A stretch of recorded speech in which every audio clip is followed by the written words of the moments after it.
မင်္ဂလာပါဒါရီစောပါဒီနေ့ကျွန်တော်ဒီလူတွေကိုဘယ်တော့မှမပြောပြတဲ့အရာ6ခုကိုကျွန်တော်ပြောပြသွားမယ်နော်ဒီဟာကအင်္ဂလိပ်လိုရေးထားတာဖြစ်တဲ့အတွက်အင်္ဂလိပ်လိုပြောတာကိုကျွန်တော်ကပြန်ပြီးတော့ဘာသာပြန်ပေးသွားမယ်နော် Okay ဆိုတော့စပြီ Number 1 Don't tell people your plan. They will sabotage you. Number 1 Don't tell people your plan. They will sabotage you. ဆိုလိုတာကသင်ရဲ့အစီအစဉ်ကိုဘယ်တော့မှလူတွေကိုမပြောပါနဲ့တဲ့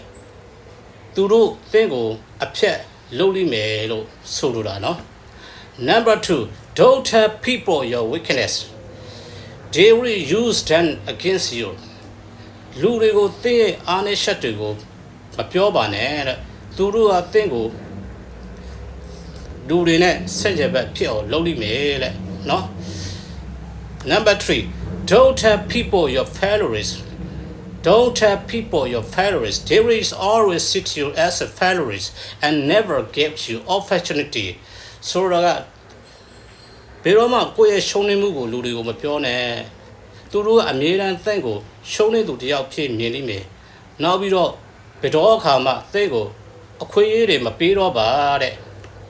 Number 4 Don't tell people your secret. No, only for river secret. ဆိုတော့ကသင်ရဲ့ရှုပ်ရချက်တွေကိုလူတွေကိုမပြောပါနဲ့တဲ့အဲ့လိုမျိုးရှုပ်ရချက်တွေကိုလူတွေကိုထုတ်ဖော်ပြောတာဟာအယူတယောက်လိုပဲဖြစ်တယ်လေနော် Number 5 Don't tell people your next big move. ဆိုတော့ကလူကိုယ့်ရဲ့နောက်မှာ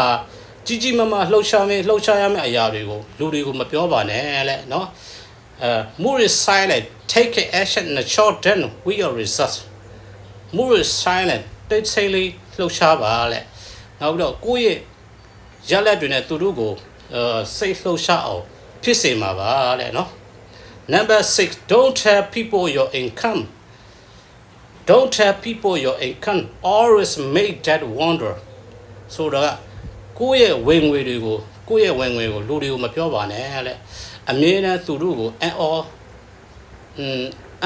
လို့အပါလားနော်အမြဲတမ်းသူတို့ကိုအံ့ဩစေအောင်လုပ်ပါတဲ့နော်ကိုယ့်ရဲ့ဝင်ငွေတွေကိုလူတွေကိုထုတ်ဖော်မပြောပါနဲ့လေအမြဲတမ်းသူတို့ကသင်ရဲ့ဝင်ငွေတွေကိုကြည့်ပြီးတော့အံ့ဩစေအောင်လုပ်ပါလေ Okay